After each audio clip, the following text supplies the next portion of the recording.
रात्रि क्लास है 12 दिसंबर।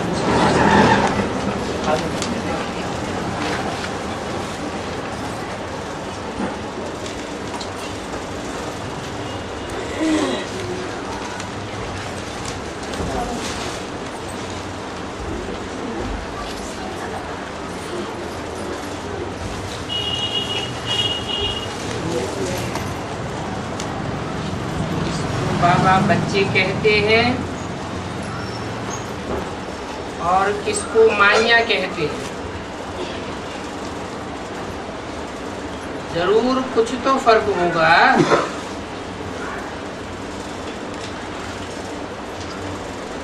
माई कौन है और बच्चा कौन है? कोई की सर्विस से खुशबू आती है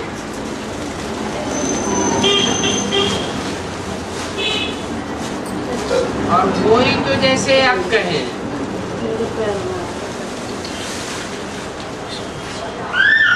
ये तो बाप ने समझाया है कि तुम जैसे हमारे साथ आए हो ऊपर से।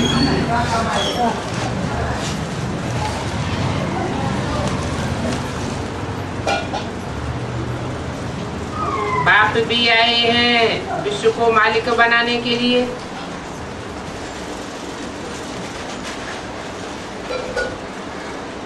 तो विश्व का तुम मालिक बनते हो।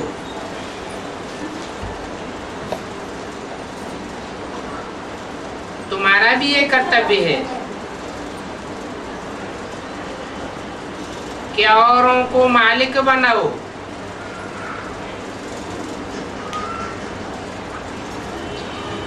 बाप के साथी बनो।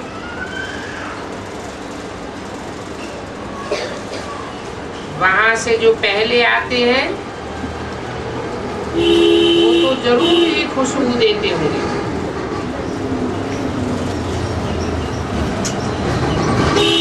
वहां से पहले आते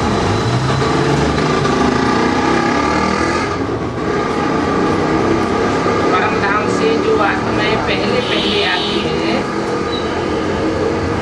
ज्यादा खुशबू देने वाली क्यों होंगी? खुशबू माना दिव्य गुणों की खुशबू, क्योंकि वो आत्माएं ऑलराउंड पार्ट बजाने वाली है। पूरे 5000 वर्ष का चक्र लगाती है तो विशेष अनुभवी होती है।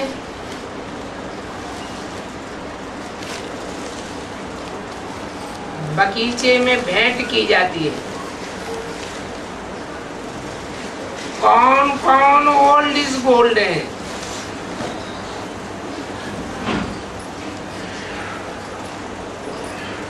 जैसे सर्विस है वैसा उनका खुशबूदार फूल।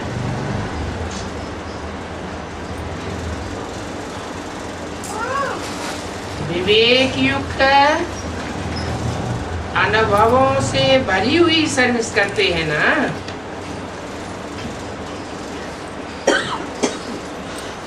विवेक भी कहता है शिव बाबा का बच्चा कहलाया तो जरूर ही हकदार बनेगा।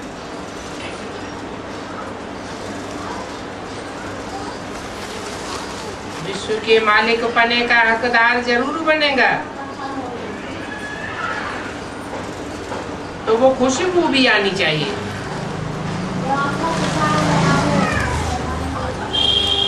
हकदार है तब तो बाप आकर नमस्ते करते हैं।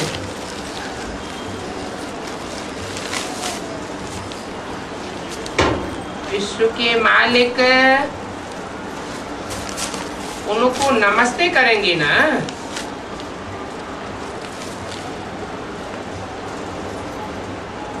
तुम विश्व के मालिक बेशक रहते हो,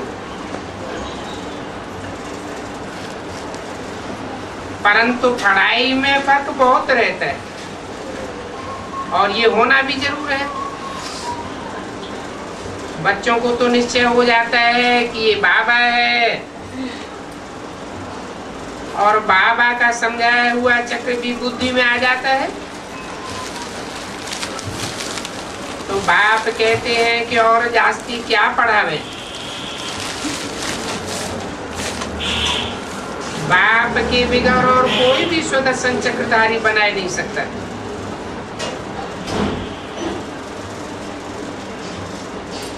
और कोई क्यों नहीं बना सकता? क्योंकि और सब हैं जन्म मरण के चक्र में आने वाले। एक बाप ही है ऐसा तुरीय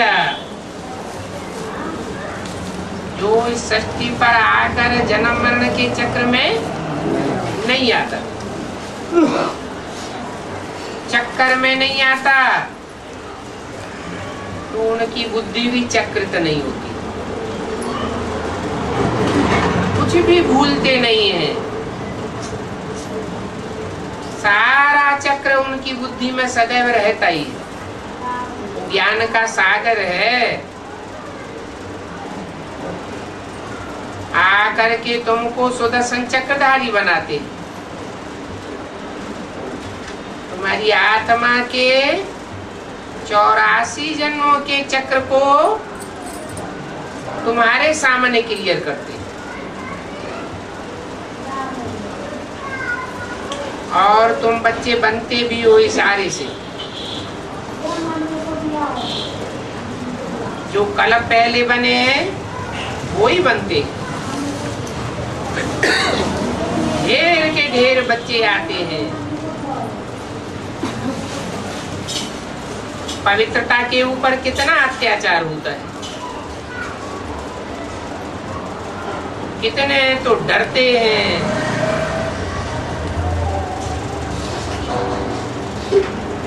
जिसके द्वारा बाप गीता भी सुनाते हैं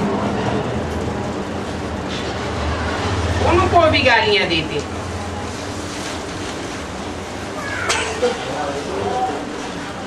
परंतु उनको गाली तो लगती नहीं।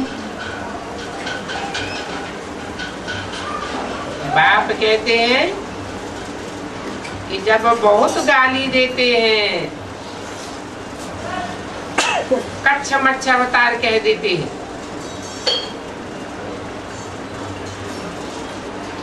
कण कण में व्यापक कह देते हैं, कण कण जैसी नाचीज जड़त्वमयी आत्माओं में व्यापी बनाए देते हैं। तब मैं आता हूं।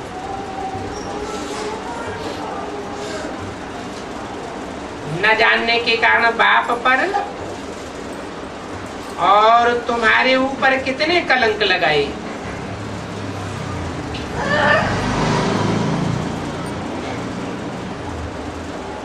कितने बच्चे माथा भी मारते हैं।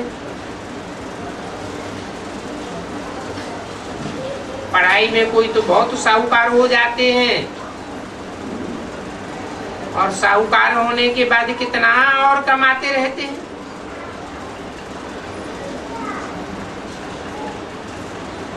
कोई कमा हुआ ऐसे भी होते हैं एक एक ऑपरेशन में 2-2, 4-4 हजार मिल जाते हैं।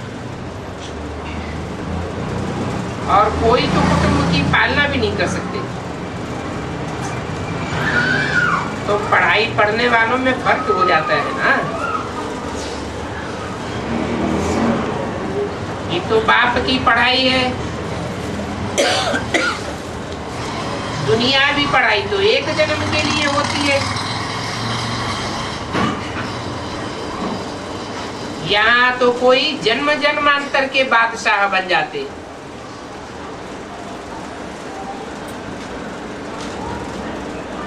और कोई फिर जन्म जन्मांतर के लिए गरीब बन जाते हैं, दास दासी भी बन पड़ते हैं। बाप कहते हैं मैं तुमको कितना समझदार बनाता हूं।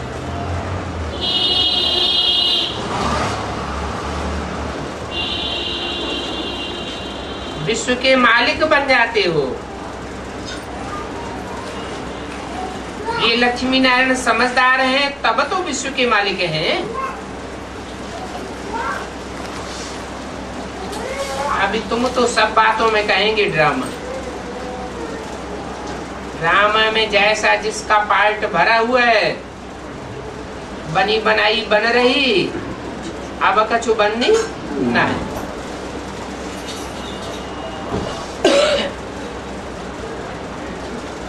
ड्रामा में सभी का पार्ट है,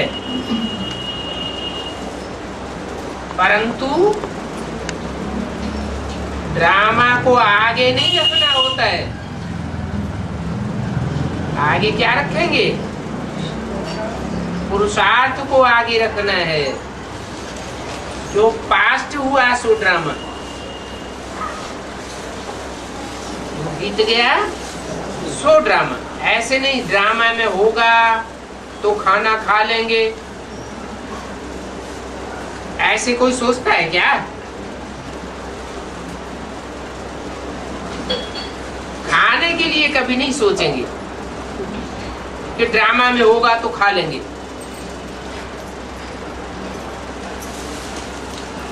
हर बात में पुरुषार्थ करना पड़ता है। होता वही है जो ड्रामे में होता है।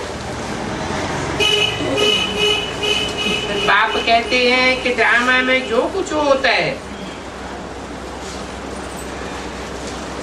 वो सब कल्याणकारी है,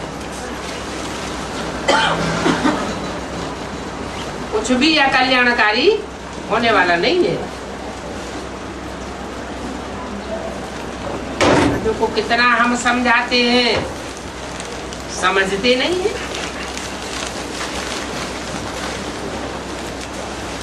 इसमें मैनर्स भी बहुत अच्छे चाहिए। हर एक अपने अंदर देखिए, मेरे अंदर कोई खामी तो नहीं है। माया बहुत कड़ी है।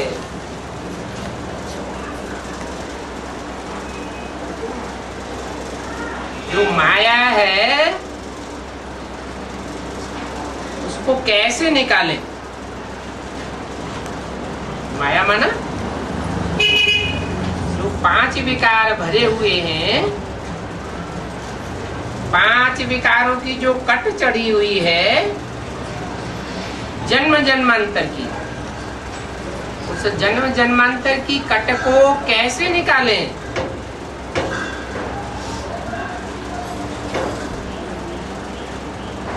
सभी खामियां निकालनी है, कोई खामी रह न जावे। बिल्कुल पवित्र बन करके वापस जाना है। बाप कहते हैं बांधेलियां सबसे जास्ती याद में रहती। क्यों?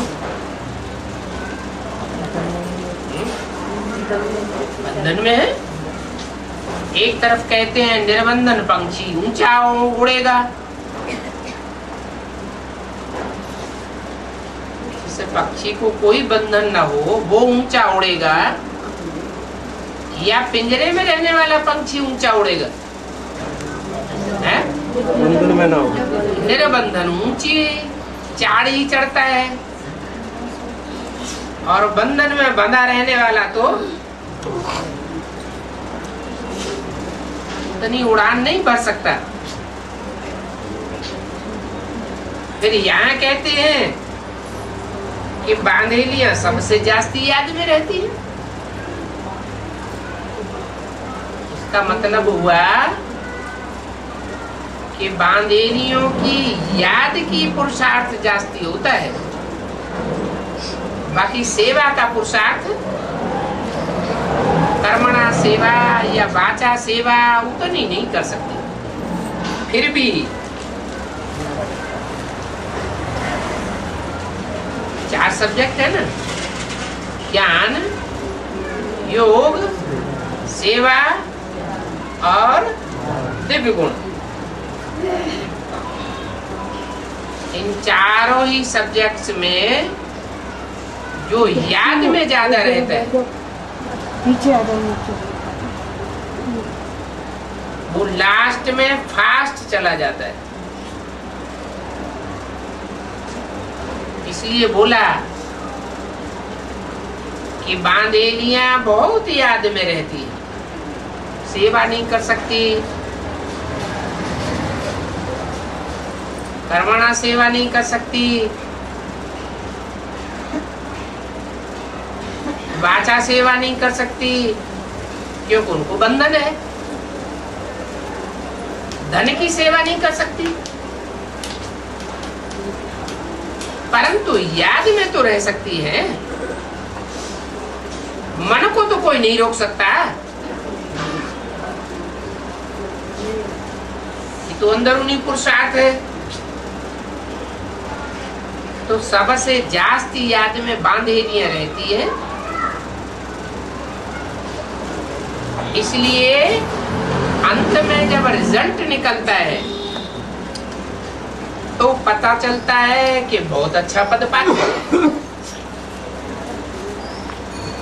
जितना मार खाती है उतनी जास्ती याद करती है।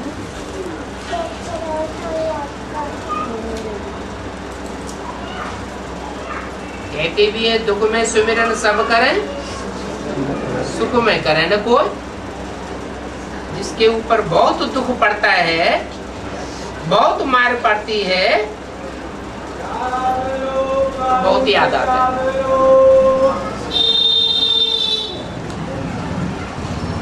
जरूर अंदर से निकलेगा हाय शिव बाबा।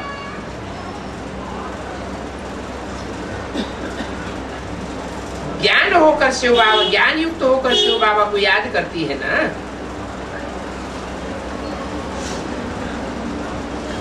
उन बांधेरियों का चार्ट याद का बहुत अच्छा रहता है।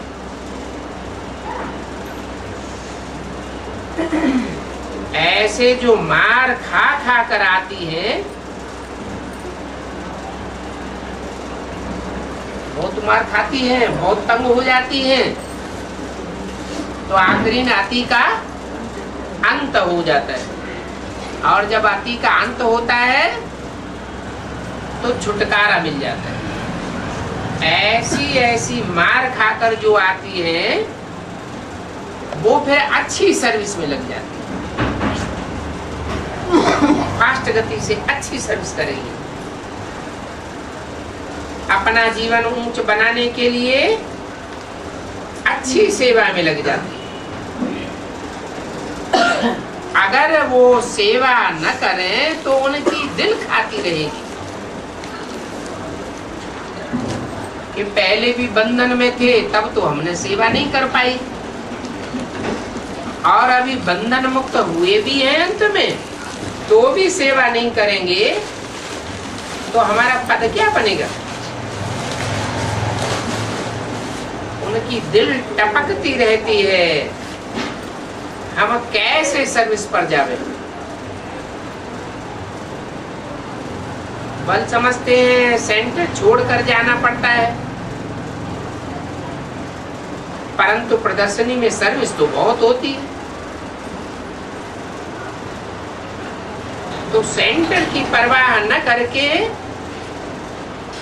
प्रदर्शनी की सेवा में भी भागना चाहिए। जितना हम ज्ञान रत्नों का बहुतों को दान करेंगे उतना बल हमको मिलता जाएगा और खुशी बढ़ती जाएगी। सेवा का प्रत्यक्ष फल क्या मिलता है? खुशी मिलती है,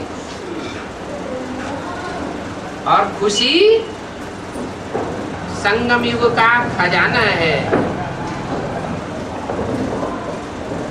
छोटे से संगम युग में जो जितना खुश रहता है वो उतना अपना जन्म जन्मांतर के भाग्य बनाने की शूटिंग कर लेता है। बाप खुश होते हैं कि देखो ये मेरा बच्चा सर्वसेवुल है, सबसे उन बच्चों को बाप याद करते हैं। लौकिक में भी कोई बच्चा बहुत दुकान संभालने वाला होता है, धंधा धोरी संभालने वाला होता है, तो बाप उसे बहुत प्यार करते हैं, बहुत याद करते हैं। तो यहाँ भी बाप सेवाधारी बच्चों को बहुत याद करते हैं। कोई होशियार समझने वाला आ जाएगा, समझाने वाला उतना होशियार नहीं होगा तो भी बाप प्रवेश करके सेवा करेंगे, दृष्टि देंगे, ज्ञान सुनावेंगे। बाप खुद आकर के बच्चे का सहयोग करते। तो बच्चों को दिल से सेवाधारी बन जाना चाहिए। दान जरूर करना है, और ये है तुम्हारा अविनाशी दान। वो धन दौलत किसी को देते हैं तो वो धन दौलत ही विनाशी है, उसका दान भी विनाशी हो जाता है। और ये ज्ञान रत्नों का दान तो अविनाशी दान है, सच्चाई का दान है। सच बाप आकर के ये ज्ञान रत्न देते हैं। बाप के अलावा और कोई के पास ये सच्चे सच्चे रत्न नहीं है। तो बाप के दिए हुए इन सच्चे रत्नों का हम दान करेंगे तो वो आत्मा जो लेने वाली है वो जन्म जन्मांतर के लिए सच्ची बन जाएगी। कहते हैं सच तो बिठो नच, जो जितना सच्चा होगा वो जन्म जन्मांतर उतना खुशी में नाचता रहेगा, क्योंकि अविनाशी ज्ञान रत्न है ना। जिनके पास ये अविनाशी ज्ञान रत्न होंगे वो ही दान करेंगे। बच्चों को बाप को बैठे हुए देखने से सारी सृष्टि के आदि मध्य अंत का ज्ञान आ जाना चाहिए।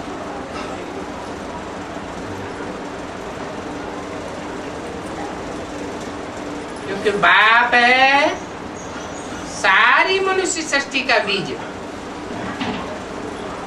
जैसे आम का बीज हथेली पर आता है तो देखने से ही पता लग जाता है इसका झाड़ ऐसा होगा, इसके फल ऐसे होंगे, इसके फूल ऐसे होंगे।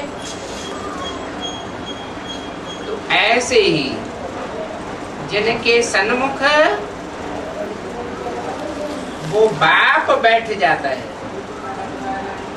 आंखों में बाप की पहचान बैठ जाती है कि ये मनुष्य सृष्टि का बेहद का बाप है।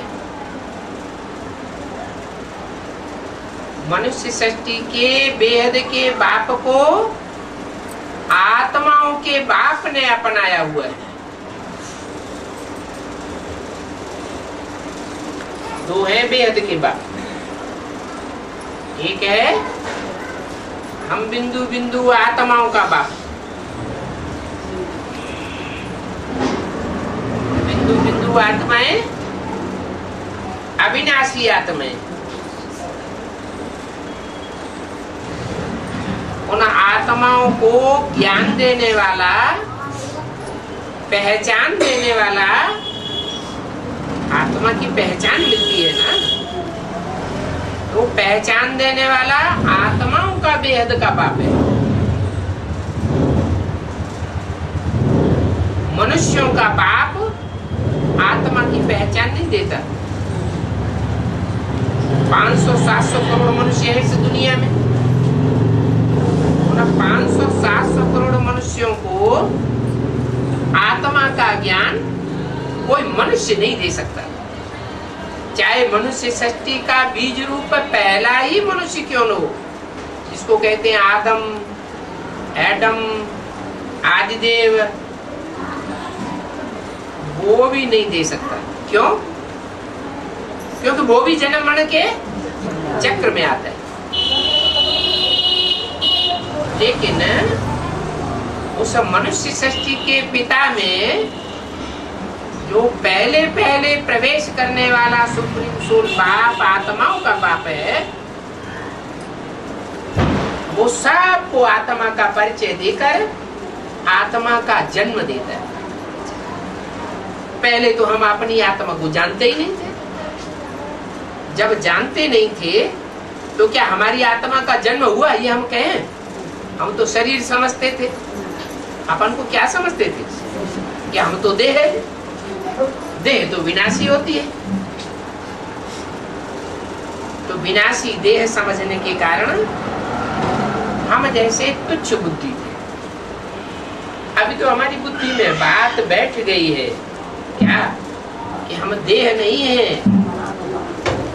विनाशी देह नहीं है, हम क्या है? हम तो अजर अमर अविनाशी आत्मा है, ज्योति बिंदु आत्मा, जिसमें अनेक जन्मों का पार्ट भरा हुआ है। ये हमारी बुद्धि में बात बैठ जाती है तो जैसे हमारी आत्मा का जन्म हुआ, आत्मा का हमको परिचय मिला। तो आत्मा को जब आत्मा का अपना परिचय मिलता है फिर वो बाप को भी पहचान लेती है। बाप को कैसे पहचानेगी? बिंदु बिंदु आत्माओं का बाप भी ज्योति बिंदु। चींटी का बाप कैसा होगा? चींटी जैसा ही होगा। सांप का बाप कैसा होगा? सांप जैसा लंबा ही होगा। तो आत्मा ज्योति बिंदु, तो आत्माओं का बाप भी ज्योति बिंदु। और ज्योति बिंदु आत्माओं का बाप इस सृष्टि पर जब आता है तो मनुष्य सृष्टि का जो पहला मनुष्य है उसमें प्रवेश करता है। वो तो जानता है इस मनुष्य सृष्टि की पहली पहचान लेने वाली आत्मा कौन है, पहले परमधाम से उतरने वाली आत्मा कौन है। तो श्रेष्ठ बच्चे उसकी नजर में रहते। जो श्रेष्ठ बच्चे उसकी नजर में रहते हैं, बल इस सृष्टि रूपी रंगमंच पर दुनिया में कहीं भी फैले हुए हों, एक एक करके उन बच्चों को उठाता रहता है। बच्चों को तो पता नहीं है हमारा कौन सा नंबर है, हम किस नंबर से ऊपर से नीचे आए हैं, लेकिन वो तो जानता है। उस हिसाब से उन बच्चों को उठाता है। पहले किसको उठाता है? मनुष्य सृष्टि का जो पहला मनुष्य है, जिसे सब धर्मों में मानते हैं। क्रिश्चियंस भी कहते हैं एडम सृष्टि का पहला मनुष्य। मुसलमान लोग कहते हैं आदम, बाबा आदम। जैनी लोग कहते हैं आदिनाथ, ऋषभदेव। और हिंदुओं में उसको कहा जाता है आदिदेव। तो श्लोक भी बनाए हुए हैं शास्त्रों में हिंदुओं ने। तुम आदिदेव है, पुरुष है, पुराण है, तुमस्य जगतस्य परमं निधानम। उस जगत के पालनहार में वो सुप्रीम सोल प्रवेश करता है और प्रवेश करके इस सृष्टि की सब मनुष्य आत्माओं को नंबरवार ज्ञान देने का उपक्रम करता है। कब करता है? कोई भी बाप अपने बच्चों के लिए मकान कब बनाता है? मकान पुराना होता है तो बनाता है। ये सृष्टि भी 4 आयामों से पसार होती है। ये भी मकान है, सृष्टि की मकान। सतयुग, त्रेता, द्वापर और सबसे ज्यादा पुरानी हो जाती है सृष्टि कलयुग। तब बहुत दुख बढ़ जाता है। तो कलयुग के अंतिम जन्म में वो सुप्रीम सोल बाप इस सृष्टि में आता है और सृष्टि का जो पहला मनुष्य है उसको उठाता है। फिर नंबरवार और बच्चों को भी उठाता है और वो बच्चे नंबरवार सहयोगी भी बनते हैं। तो बोला कि जो बाप के बच्चे हैं नंबरवार, उन बच्चों को बाप को बैठे हुए देखने से ही षष्ठ के आदि मध्य अंत का ज्ञान आ जाना चाहिए।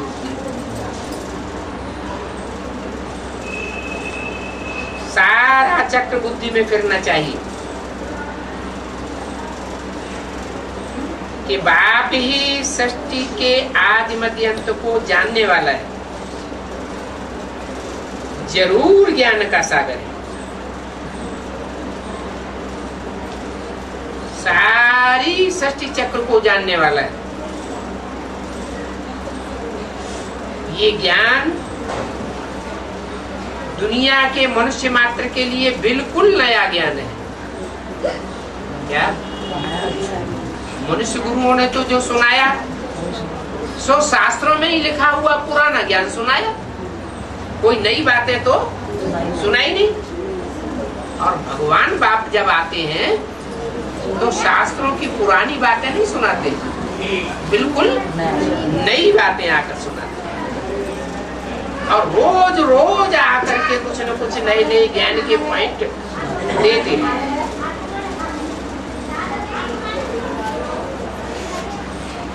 ये ज्ञान जो भगवान आकर के देते हैं, ये ज्ञान कब पुराना बनता ही नहीं। क्या जब तक ये दुनिया रहेगी ये ज्ञान नया का नया ही रहेगा, क्योंकि नित नई बातें सुनाते रहते हैं।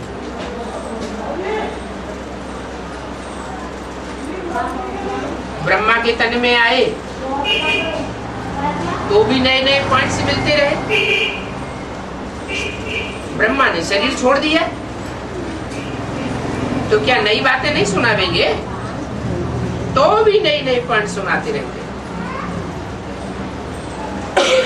ब्रह्मा के रूप में जो ज्ञान सुनाया वो तो ऐसे सुनाया जैसे छोटे छोटे बच्चे होते हैं, माँ की गोद में पालना लेते हैं। माँ जितना पढ़ी हुई होगी उतना पढ़ाएगी, कि ऊंची पढ़ाई पढ़ाएगी। ऊंचे क्लास की पढ़ाई माँ थोड़ी ही पढ़ाती है। फिर बच्चे बड़े होते हैं, ऊंचे स्कूल में जाते हैं तो टीचर बदल जाता है ना। तो यहाँ भी ऐसे तुम बच्चों का क्लास ट्रांसफर होता है। बाप जो ब्रह्मा के तन में ब्रह्मा ने बड़ी माँ माने माँ, सारी सृष्टि की बड़े से बड़ी माँ, माँ जितना सहन करती है उतना और कोई संबंधी सहन कर पाता है? नहीं। तो ब्रह्मा के रूप में भगवान ने बच्चों को जन्म दिया और पालना की, बहुत सहन शक्ति थी। कोई भी ब्रह्मा कुमार कुमारी नहीं होगा दुनिया में जो ये कहे कि ब्रह्मा बाबा ने हमको टेढ़ी नजर से या बाबा ने हमको दुख तकलीफ दिया। हमको बाबा से परेशानी हुई। दुनिया की और माताएं नंबरवार दुखदाई हो सकती है, लेकिन भगवान जब माता के रूप में आता है तो कोई भी ऐसी एक्ट नहीं करता, कोई भी ऐसी वाचा नहीं बोलता, कोई भी ऐसी लाल पीली आंखें नहीं करता जो कोई बच्चा ये समझे कि बाबा ने हमको दुख दिया। इस बात की गारंटी है। क्या हर बच्चे ने ब्रह्मा बाबा से सुख अनुभव किया। तो कौन सा पाठ था वो? माँ का पाठ, साधारण माँ का नहीं, ब्रह्म माने बड़ी पे बड़ी माँ का पाठ। परंतु माँ से ऊंची पढ़ाई तो मिलती नहीं है। माँ से बाप का वर्षा तो मिलता नहीं है। माँ सदगुरु का पाठ तो नहीं बजाती।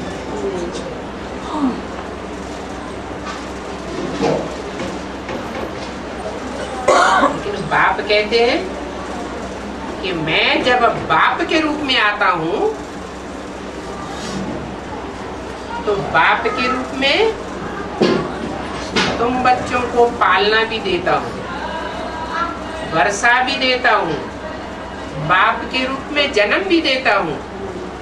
क्या बाप के रूप में जन्म कैसे? सिर्फ इतने कहने मात्र से ही जन्म हो जाता है कि तुम ज्योति बिंदु आत्मा हो? क्यों? पहले तो तुम नहीं जानते थे कि तुम ज्योति बिंदु आत्मा हो, तो तुमको पहचान दे दी कि तुम ज्योति बिंदु आत्मा हो, देह नहीं हो। तो तुम्हारा आत्मा का जैसे जन्म हो गया ना। परंतु ये तो सामान्य पहचान है। ये भी बिंदु आत्मा, वो भी बिंदु आत्मा, वो भी बिंदु आत्मा, 500 करोड़ सब ज्योति बिंदु आत्मा। तो ये कहेंगे कि हमको अपनी असली पहचान मिल गई?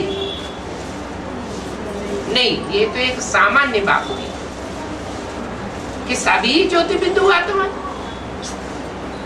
स्पेशल पहचान तब कहें, स्पेशल वर्षा तब कहें जब हर आत्मा को अपने 84 जन्मों का ज्ञान हो जाए। कम से कम 84 जन्मों में से जो पहला जन्म है, जिसका शास्त्रों में गायन होता है 33 करोड़ देवताएं, उस जन्म का तो पता चले। मैं कौन सा विशेष पार्ट बजाने वाली देवता की आत्मा?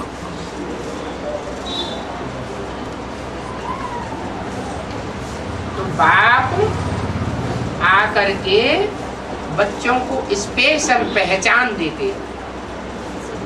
जैसे अर्जुन को कहा, अर्जुन तू अपने जन्मों को नहीं जानता, मैं तेरे को बताता। तो ये काम किसका है? बाप का है या माँ का है? ये काम बाप का है। बाप हमको आकर के अनेक जन्मों की पहचान देता है। माँ के रूप में ब्रह्मा के द्वारा जो पार्ट बजाया, जो वाणी चलाई, उससे कोई भी आत्मा को अपने अनेक जन्मों का ज्ञान नहीं। और ज्ञान देने वाला भी कोई मनुष्य सृष्टि का पिता थोड़ा ही है। ज्ञान देने वाला कौन है? सुप्रीम सोल बाप, आत्माओं का बाप। वो आत्माओं का बाप पहले अपने अनेक जन्मों की पहचान किसको देगा? है? पहले किसको देगा? हाँ, जो इस मनुष्य सृष्टि का पिता है, उसको पहले अपनी पहचान देता है। तो अनेक जन्मों की जानकारी पहले राम वाली आत्मा, फिर और आत्माओं को नंबरवार मिलती है। तो दो बाप हैं, आत्माओं का बाप और मनुष्य सृष्टि का बाप। वो मनुष्य सृष्टि के बाप में आकर सुप्रीम सोल ज्योति बिंदु, सुप्रीम आत्मा बाप के रूप में भी पार्ट बजाती है, टीचर के रूप में भी पार्ट बजाती है, और सदगुरु के रूप में हम बच्चों की सदगति भी करें। सदगति पहले बुद्धि की करेगी या पहले शरीर की सदगति होगी? पहले बुद्धि की सदगति करेगी। बुद्धि जो हमारी जामड़ी हुई पड़ी है, क्या बुद्धि में ज्ञान ठहरता नहीं है। वो बुद्धि आकर के ऐसी बनाता है, ऐसा तरीका सिखाता है कि बेसिक नॉलेज में ही जो ब्रह्मा के द्वारा ज्ञान दिया गया ना, उस नॉलेज लेने वालों में ही नंबरवार निकल पड़ते हैं बुद्धि के तीक्ष्ण पार्ट बजाने वाले। ये बुद्धि का वरदान बाप आकर के देते हैं। तो कहते हैं आत्मा रूपी सुई की सारी कट उतर जाने पर तुम बच्चे डायरेक्ट बाप से सीखो। ऐसे नहीं ब्रह्मा के द्वारा सीखोगे। किसके द्वारा सीखोगे? डायरेक्ट बाप के द्वारा सीखोगे। ब्रह्मा के द्वारा जो पार्ट बजाया वो तो कृष्ण की आत्मा ने बजाया। बाप के रूप में जो पार्ट बजाते हैं वो पार्ट तो राम वाली आत्मा का है। इसलिए उन्होंने बोला राम बाप को कहा जाता है। क्या बोला? राम बाप को कहा जाता है। कृष्ण तो बच्चा है, बच्चा बुद्धि का पार्ट बजाता है। माताएं भी घर की चबाहर दीवारी के अंदर रहती है या बाहर की दुनिया देखती है? ज्यादा घर की चार दीवार के अंदर रहती है। तो ब्रह्मा वाली आत्मा का पार्ट भारत के अंदर पार्ट बजाने का क्या? भारत माता का पार्ट हो सकता है क्या? जगत माता का पार्ट हो सकता है क्या?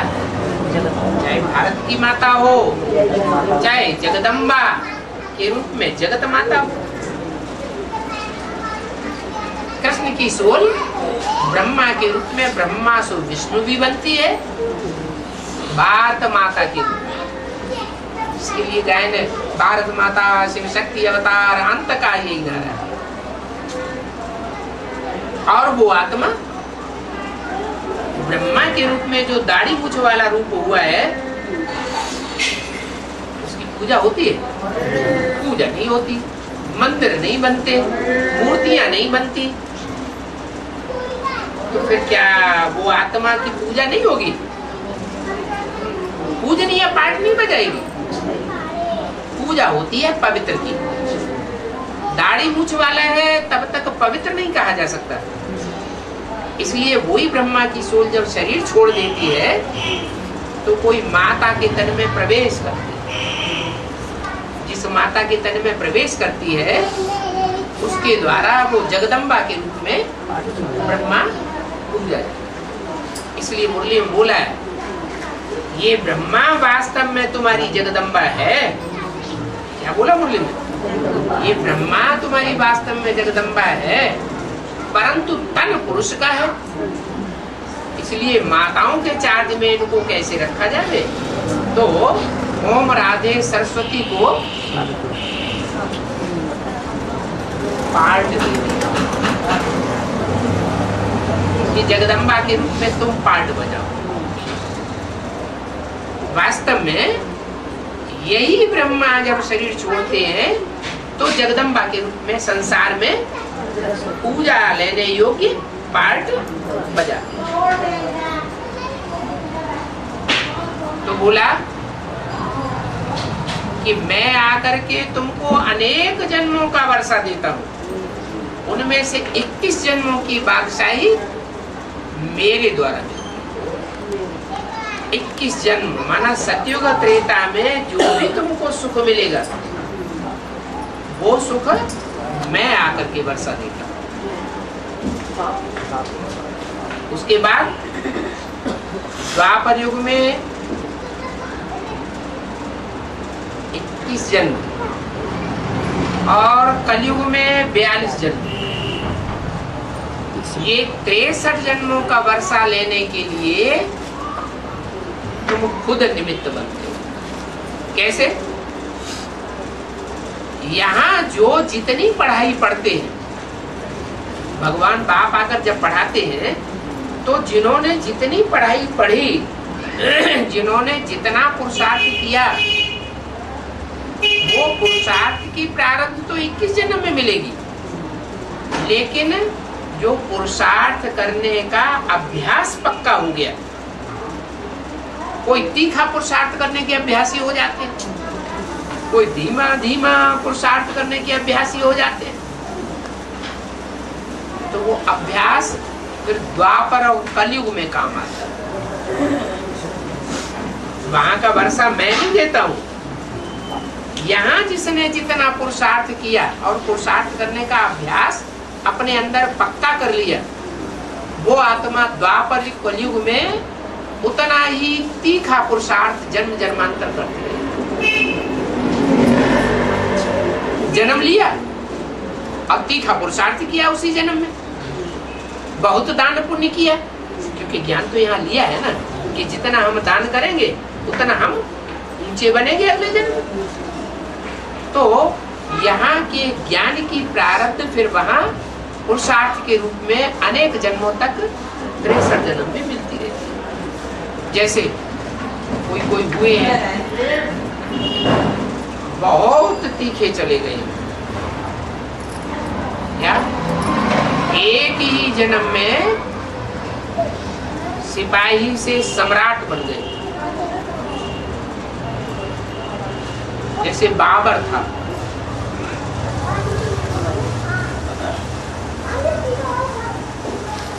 बहुत छोटा सा व्यक्ति था, अपने बाप का बच्चा,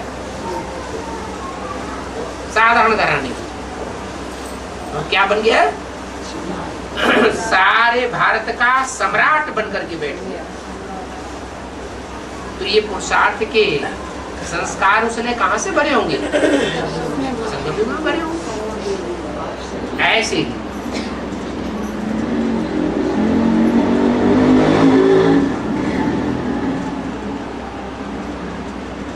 शिवाजी थे। शिवाजी के पिता औरंगजेब के राज्य में एक छोटे से ओहदेदार थे, और शिवाजी ने इतना पुरुषार्थ किया कि जो हिंदुस्तान का सम्राट था औरंगजेब, उसके टक्कर ले ली, नाकों चने चबा दिए। औरंगजेब उनका कुछ भी बिगाड़ नहीं सकता। ये सामना करने की शक्ति उन्होंने कहां से भरी? संगम में भरी।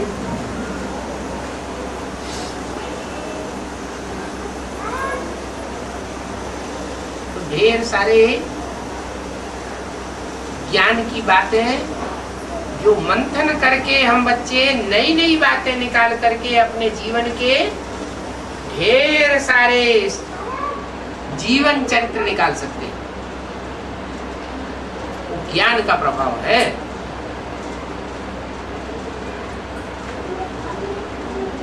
और ऐसी तीक्ष्ण बुद्धि बनती कब है? जब ब्रह्मा के द्वारा शिव भगवान ने हमको बेसिक नॉलेज दी, बताया कि तुम ज्योति बिंदु आत्मा हो और मैं तुम्हारा बाप भी ज्योति बिंदु आत्मा।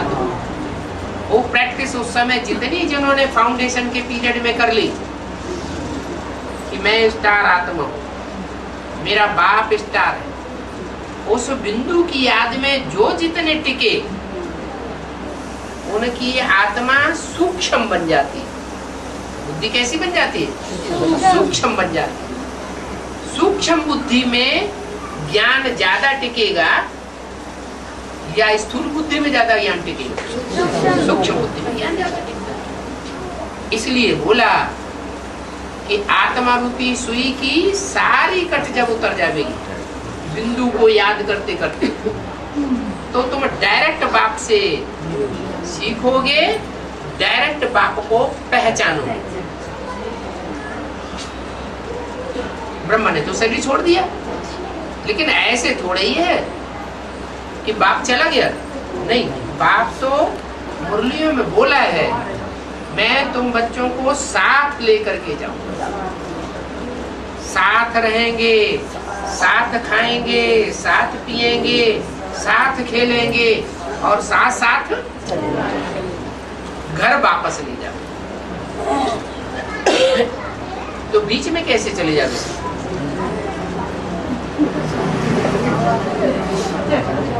तो बोला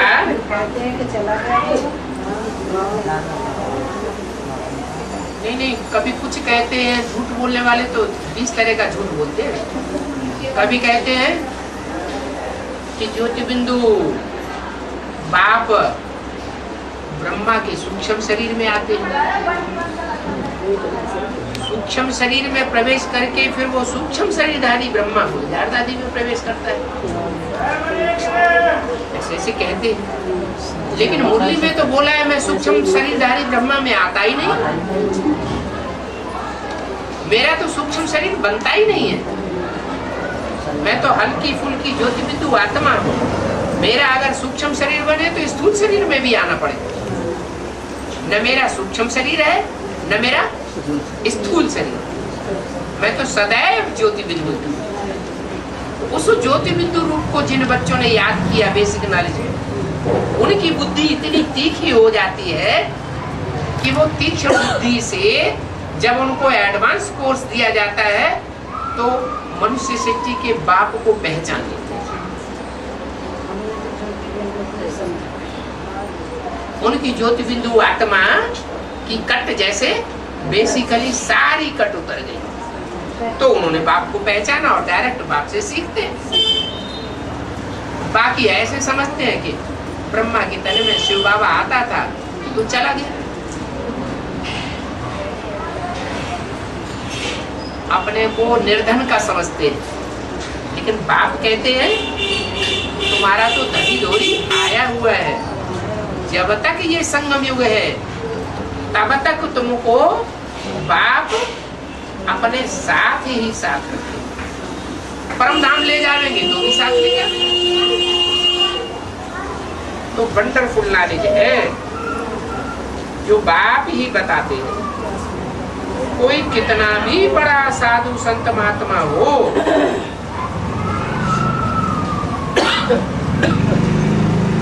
वो सीढ़ी के डाके पर ऊपर नहीं चढ़ सकते। 84 जन्मों की सीढ़ी है ना, कोई कितना भी साधु संत महात्मा हो, लेकिन 84 के सीढ़ी के डाके सीढ़ियां ऊपर नहीं चढ़ सकते जब तक उनको ये ईश्वरीय ज्ञान बुद्धि में न बैठ जाए। सिवाय बाप के मनुष्य मात्र को कोई गति सदगति दे नहीं सकता। 500-700 करोड़ मनुष्य हैं, कोई को गति सदगति नहीं मिलती। कब तक? जब तक बाप का स्वरूप बुद्धि में न बैठे, बाप का पूरा परिचय बुद्धि में न बैठे।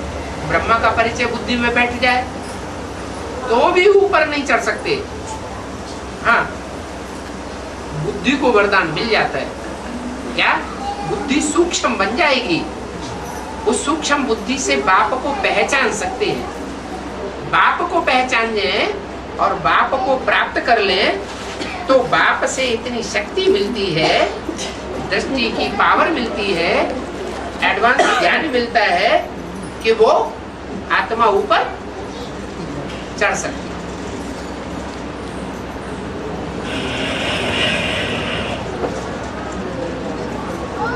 तो बोला कि न मनुष्य न देवता सदगति दे सकते, न कोई महात्मा सदगति दे सकता है।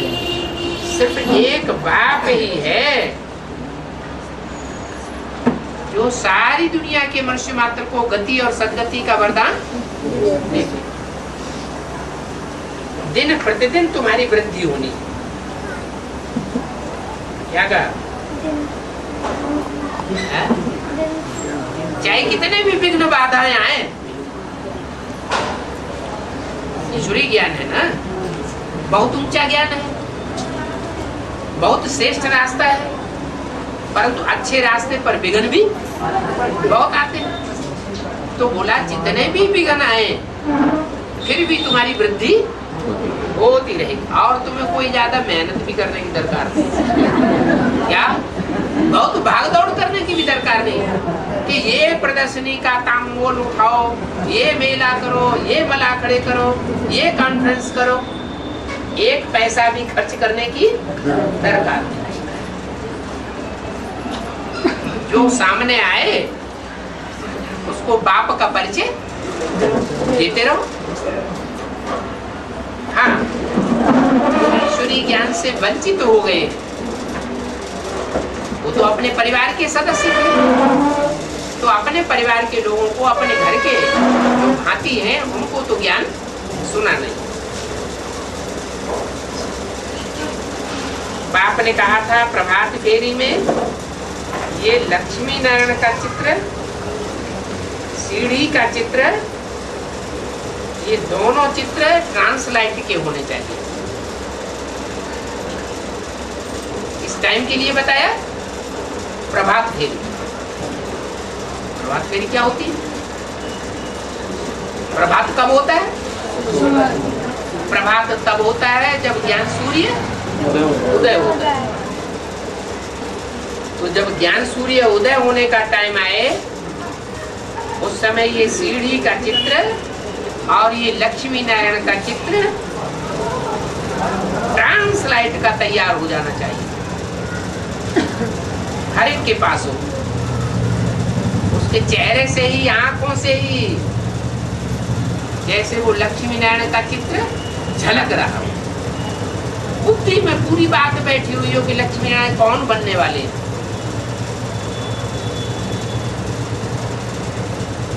वो ज्ञान में चलने वाली आत्मा के सन्मुख ही कोई आवे तो 84 जन्मों की सीढ़ी का दर्शन करने लगे। बिजली की कोई ऐसी चीज हो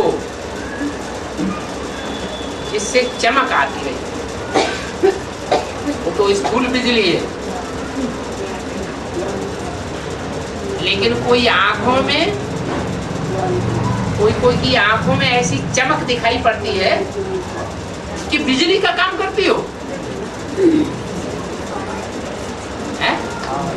नहीं दिखाई पड़ती। देखो क्राइस्ट का चित्र देखो, महात्मा बुद्ध का चित्र देखो, गुरु नानक का चित्र देखो, उनकी आंखों से ही जैसे चमक आ रही। तो ऐसे ही आत्मा जो है वो बाप की याद में रहकर ऐसी चमक, ऐसी बिजली धारण कर सकती है।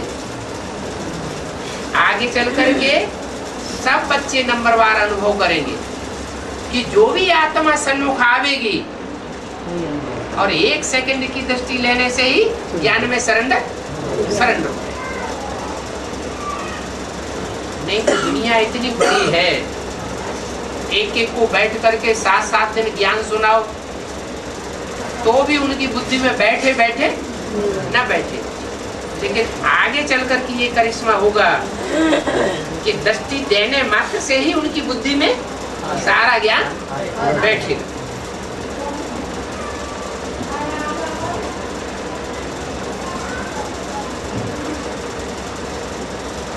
तो स्लोगन भी बोलते जाएं। क्या कि सन्यासी उदासी कभी राजयोग सिखला ही नहीं सकते। राजयोग सिवाय परमपिता परमात्मा की और कोई मनुष्य मात्र सिखा ही नहीं सकता। एक सदगुरु निराकार से सदगति और अनेक मनुष्य गुरुओं से दुर्गति।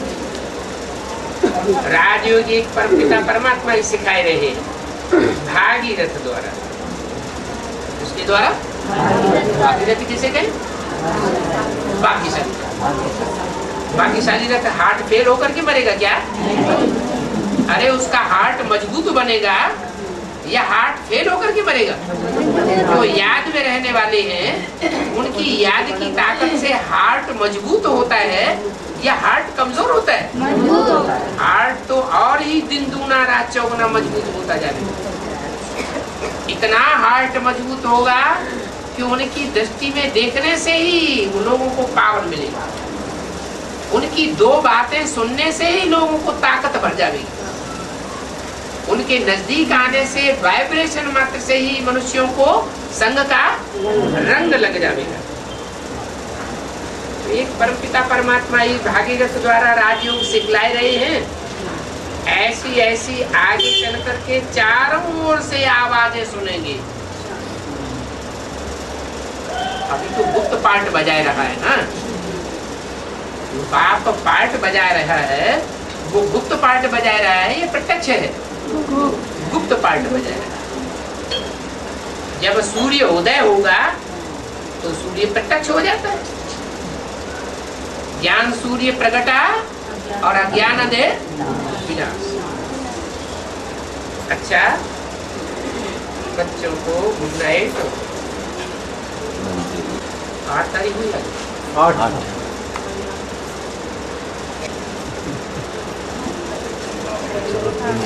अशोक नगर